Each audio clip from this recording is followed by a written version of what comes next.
I should begin by saying that public speaking isn't my most comfortable kind of activity. It makes me quite nervous, so forgive me. I seem nervous. I am.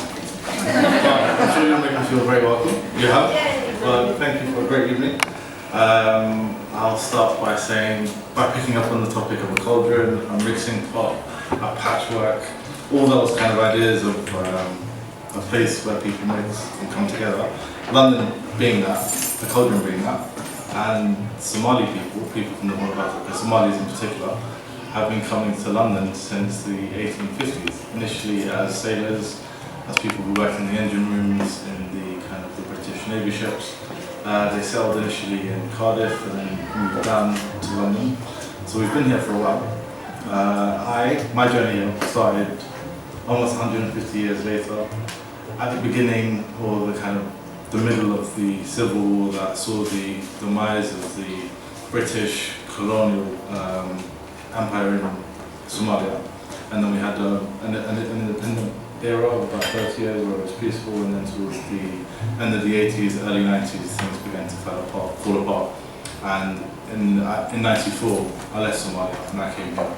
I came to Holland initially, and then my auntie and I and my cousins moved to London. And this is where I was educated. And so for the last 15 years, I have been a Londoner, as it were, as well as a Somali, a young black man, a North Londoner, all those really kind of different, at times complicated, at times contradictory, at times they work together quite well, identities. And London's been an amazing place that has allowed me to live each one separately, but also bring them all together in that there are lots of people from lots of different places who call it home, and each part of my character has found a place to express itself and kind of be itself, as it were, and that's been really cool.